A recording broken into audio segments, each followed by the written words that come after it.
चलिए जी, तो आज हम संस्कृत का कौन सा पाठ पढ़ाने जाना है? तीसरा पाठ। ठीक है, तीसरा पाठ हम देखिए एमएस क्लासेस का पार्ट 3 संस्कृत का शुरुआत हम संस्कृत के तीसरा पाठ से करा, उसके बाद हम पहला दूसरा सब पढ़ाएंगे। लेकिन देखिए तीसरा से इसलिए तीसरा मजेदार कहानी अलस कथा का 4 गो अलसियों कहानी है, तो इसमें देखें कोई दिक्कत। तृतीय पाठ देखिए, सबसे पहले 3 चीजों को याद रखेंगे, इसमें क्या क्या चीज ऊपर में याद करने के लिए, तो देखिए इन चीजों को याद रखेंगे जो परीक्षा में आपको लिखित में मदद मिलेगा। तो चलिए हम उन चीजों को हम देख लेते हैं, हाईलाइट कर लेते हैं। चलिए तो देखिए सबसे पहले इसमें याद क्या रखेंगे, थोड़ा देखिए। सबसे पहले इसका अलस कथा का लेखक, सबसे पहले क्या किसको याद रखेंगे? लेखक को। तो इसका लेखक है विद्यापति। लेखक कौन है जी? विद्यापति। ये पिता लिखा है का जी, विद्यापति। इसका लेखक कौन है? विद्यापति। इसका लेखक कौन है जी? विद्यापति। किसी को दिक्कत? दूसरा चीज हम इसमें आपको बताएंगे कि देखिए दूसरा चीज बताएंगे तो ये पुरुष परीक्षा ग्रंथ से रहेगा। पुरुष परीक्षा ग्रंथ किससे लिया गया जी? पुरुष परीक्षा ग्रंथ से लिया गया। ये जो चैप्टर अलस का था वो किससे लिया गया? पुरुष परीक्षा ग्रंथ से लिया गया। तीसरा जो विद्यापति है ना, मैथिली कवि है। विद्यापति कैसा कवि है? मैथिली कवि, एक तरह का ये मैथिली कवि है। कोई दिक्कत? मैथिली कवि यानी मैथिली भाषा के कवि है, लेकिन ये संस्कृत में वो लिखे हैं। कोई दिक्कत? तीसरा चीज अब इसमें देखिए, अब इस चैप्टर में पढ़ना क्या है तो देखिए जी, इस चैप्टर में कहा गया ना कि मानव के दोषों के बारे में बताया गया कि मानव में कौन कौन सा दोष है और उसको दोषों का निवारण करने के उपायों का चर्चा है। तो देखिए इसमें कहेंगे कि देखिए पाठ परिचय, प्रस्तुत पाठ अलस कथा विद्यापति, किसके द्वारा जी? विद्यापति जब वृत्ति कथा मंच पुरुष परीक्षा से संकलित है। विद्यापति लोकप्रिय क्या है? मैथिली कवि। कौन सा कवि है जी? मैथिली कवि। फिर भी संस्कृत भाषा में ग्रंथ रचनाकार अपनी अप्रतिम प्रतिभा का परिचय दिया है। पुरुष परीक्षा देखिए, अब ये मिटा देना, ये तो समझ गए होंगे। देखिए थोड़ा सा यहाँ पे समझिए, अब यहाँ से एक क्वेश्चन पूछेगा कि यहाँ पर थोड़ा सा चीज को समझना है। देखिए हम समझते हैं, यहाँ पे कहेगा कि ध्यान दे, पुरुष परीक्षा गाथा ग्रंथ में मानवीय गुणों पर प्रकाश डाला गया है। मानवीय गुणों पर क्या डाला गया? प्रकाश।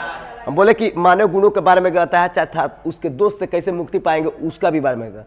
तो कह रहा है मानवीय गुणों पर क्या डाला गया जी? प्रकाश डाला गया तथा दोषों से मुक्ति पाने की भी शिक्षा दी गई है। दोषों से कैसे मुक्ति पाया जाता है ऐसा, तो क्वेश्चन पूछेगा कि अलस कथा में किसकी शिक्षा दी गई है? तो किसकी शिक्षा जी? मानवीय गुणों पर प्रकाश डाला गया तथा दोषों से मुक्ति पाने की शिक्षा दी गई है। किसी को दिक्कत है? ये क्वेश्चन पूछ देगा, तो ये आप लोग नोट में लिख सकते हैं, आपको पीडीएफ में मिल जाएगा। कोई दिक्कत?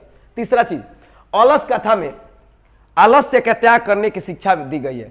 आलस को कैसे त्याग किया जाए इसकी भी शिक्षा दी गई है। इसमें किसी को दिक्कत? इसमें 4 आलसियों की कहानी है, तो आगे चलेंगे तो पढ़ेंगे। यानी इसमें शिक्षा दिया गया कि आलस को कैसे त्याग दे, क्योंकि मानव शरीर में आलस्य से बढ़कर कोई शत्रु नहीं है। अगर मानव शरीर में सबसे बड़ा शत्रु क्या है? आलस्य। मानव शरीर में सबसे बड़ा शत्रु क्या है जी? आलस्य है। कथाकार का कहना है कि आलसी व्यक्ति का जीवन अति दुखमय होता है। व्यक्ति अपने आलस्य के कारण कोई भी काम समय पर नहीं कर पाता है कि नहीं? कोई आलसी काम होगा तो काल पढ़ ले, छोड़ा कल से, अभी तो 10 दिन एग्जाम बा, 5 दिन में तो हम दुकान कर ले, ये करते करते पता चलेगा एग्जाम अभी सुबह टाइम आने, सुबह 6 से 9 बैठ जाम, 10 बजे से 1 बजे से एग्जाम बा, 6 से 12 बैठे में तो सब हो जाए। ये करते करते 9 बजे उठता है, अभी 3 घंटे बाद देख लें, 2 घंटे में तो हम दुकान देख लें, ये करते करते एग्जाम आ जाता है, काम खत्म। तो वही कहता है कि जो व्यक्ति क्या होता है? आलसी होता है, उसका जीवन अति दुखमय होता है। व्यक्ति अपने आलस्य के कारण कोई भी काम समय पर नहीं कर पाता है। कोई भी काम समय पर नहीं कर पाता है। जब समय पर करना होता है तो कुछ और ही काम करता है। बात समझे? इसमें किसी को दिक्कत? फलता उसे हर कोई हे दृष्टि से देखता है। हे दृष्टि यानी नीच दृष्टि से उसको देखता है। बा दिन भर घूमेला, कहता है लोग नहीं जी, इसमें क्या करता है? बा दिन भर घूमेला, एक कौन काम बा, फालतू हो।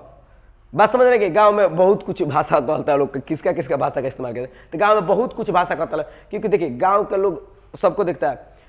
आपके सामने खूब बताएगा, भाई आप तो बहुत अच्छा आदमी है, भाई 1 नंबर का पिए कर, 1 नंबर कहती है, एक से कुछ बोला ना, एक लड़को बच्चा मारे लसन, एक बताएगा तो कहने का मतलब आलस करता है, बाहर और कमाई नहीं जाएगा, ये सब काम नहीं करेगा, जिसके चलते उसके घर में के लोग का अगल बगल का हे दृष्टि से देखे, हे दृष्टि नीच दृष्टि से देखे, क्योंकि आलस के कारण कोई भी कर्म करने से घबराता है। कोई दिक्कत?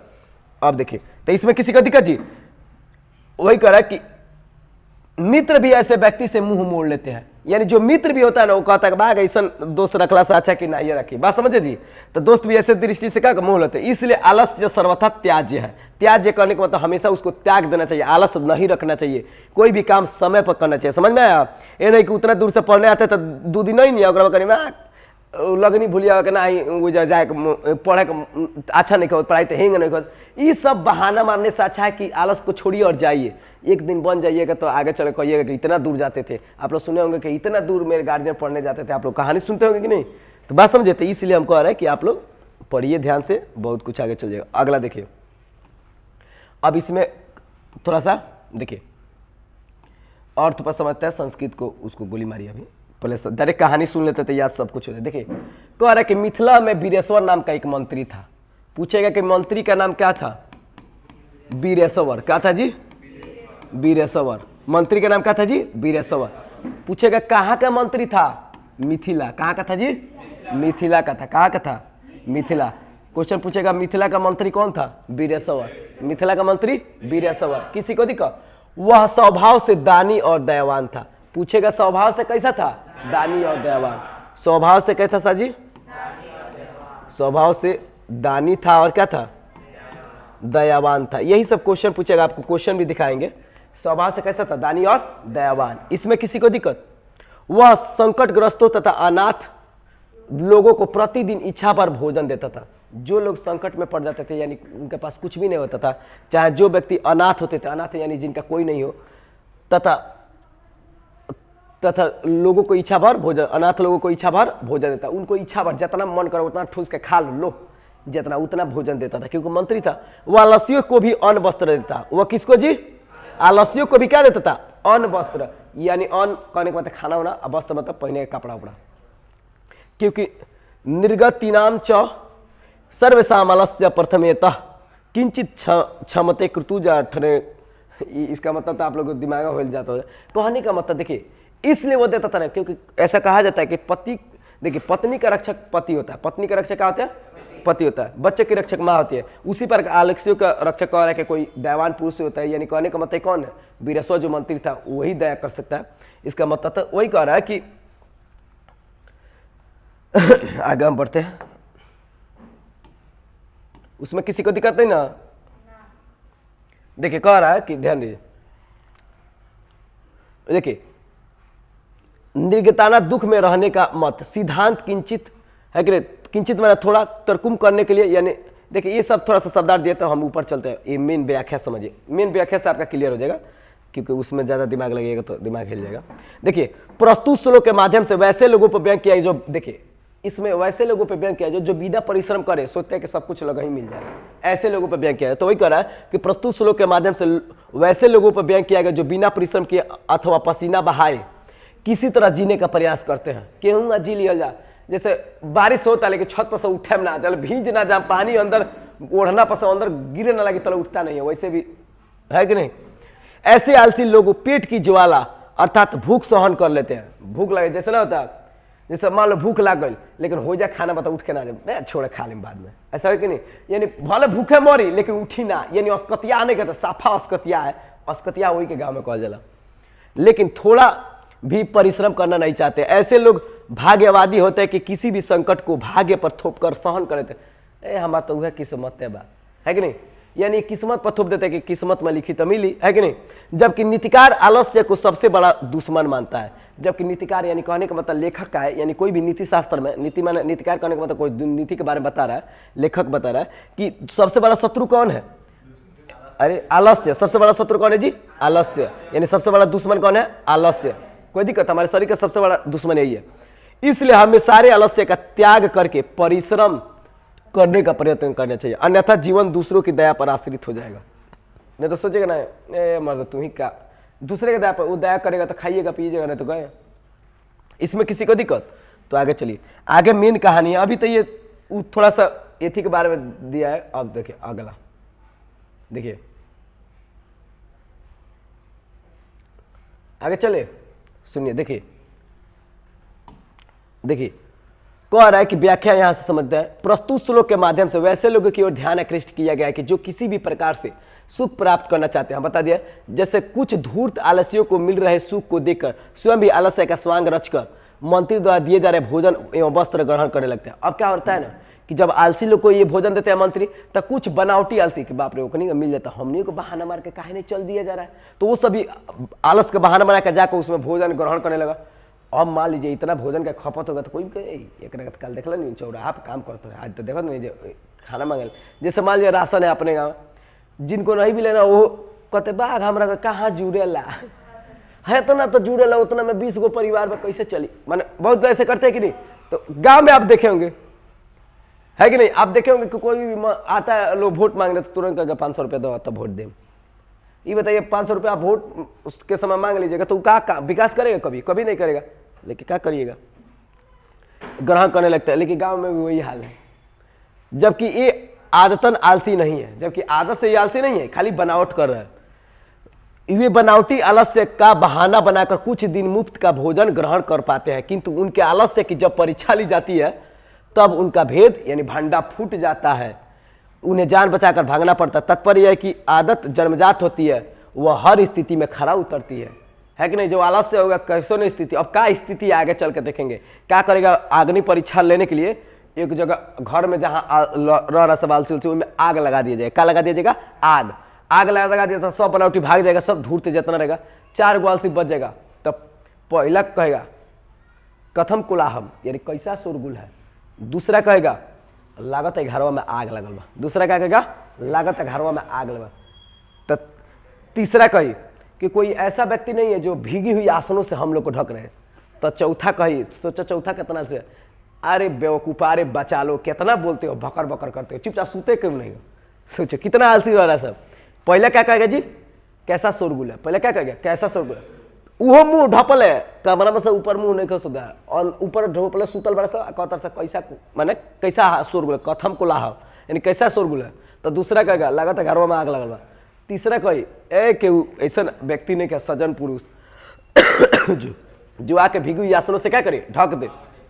चौथा कहेगा ए मर्द कितना बोलत लो, चुपचाप सुतलो ना, सुते दो लो, है कि नहीं। तो कहने का मतलब समझ गए, 4 बातें, ये 4 बातें याद रखना। तो आगे चलते हैं, अब देखिए तो आगे हम चलते हैं, देखिए आगे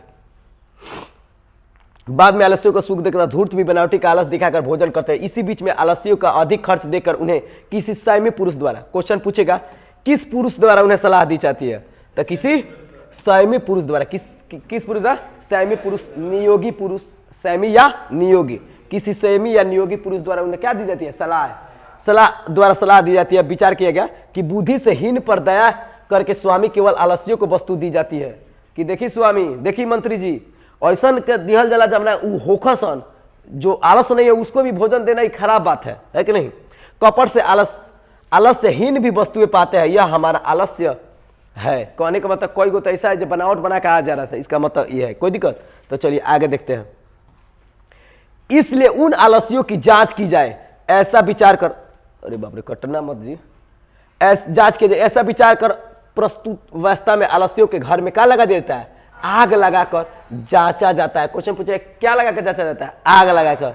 तब घर में आग फैली हुई देखकर सभी धूर्त भाग जाते हैं। बाद में थोड़ा आलस करने वाले भी भाग पड़े, लेकिन वहां 4 ऐसे आपस में बात करते हैं। पहले देखिए, एक ने वच्छादित मुख से कहा, यानी वस्त्र को ओढ़े हुए कहा, अरे यह कैसा शोरगुल है। पहला क्या कहा जी? इसमें किसी को दिक्कत? देखिए पहला ने क्या कहा, यहां पे कहा गया, पहला ने क्या कहा? कैसा शोरगुल है। 1 नंबर क्या कहा जी? अरे यह कैसा शोरगुल है। दूसरे ने कहा कहां लगता है इस घर में आग लगे। दूसरे ने कहा लगता है, दूसरे ने क्या कहा? लगता है इस घर में क्या है? आग लगी है। तीसरे ने कहा कोई भी वैसा धार्मिक नहीं जो भीगे हुए आसनों से हमें बैंक दे, नहीं ढक दे। क्या दे? ढक दे। कोई दिक्कत?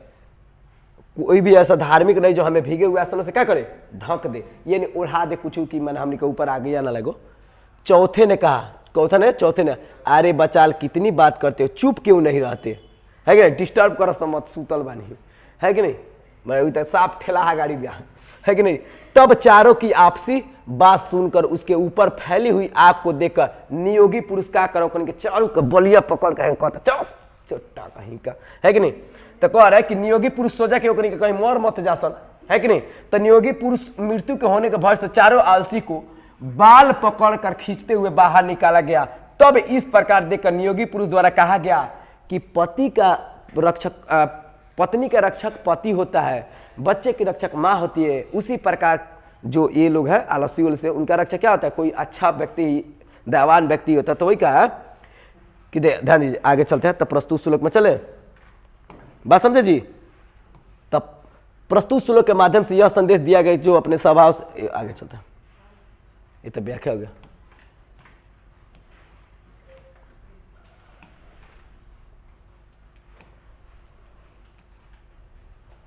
देखिए देखिए यहाँ पे देखिए, पति का रक्षक, बालक का रक्षक जननी यानी माँ होती है। आलसियों का रक्षक कौन होता है जी?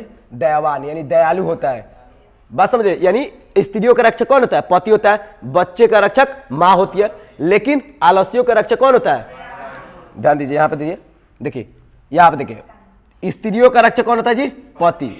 बच्चे का रक्षक माँ, लेकिन आलसियों का रक्षक दयावान पुरुष के अतिरिक्त संसार में कोई नहीं है। बात समझे? तो ये याद रखिएगा। किसी को दिक्कत जी? इसमें किसी को दिक्कत? अब ये सब व्याख्या दिया है। आप अब क्वेश्चन आंसर पर हम चलिए क्वेश्चन आंसर पर हम चलते हैं। क्वेश्चन आंसर पर इसमें तो क्वेश्चन आंसर नहीं, लेकिन इस पाठ का हम क्वेश्चन आंसर, ये सब ऑब्जेक्टिव आपको मिल जाएगा एकदम इसका पीडीएफ में, ठीक है? ये टोटल पीडीएफ है। चलिए अब थोड़ा सा हम चलते हैं आपको इसका ऑब्जेक्टिव का, इस चैप्टर का। किसी को दिक्कत? तो चलिए आज के लिए अलस कथा में इससे बाहर कुछ भी नहीं आएगा, ठीक है जी। हम ऑब्जेक्टिव के लिए इसका एक ऑब्जेक्टिव का वीडियो स्पेशल देख ले, वो वीडियो अलग होगा, उसमें आप लोग जाए। चलिए थैंक यू, आज के लिए इतना।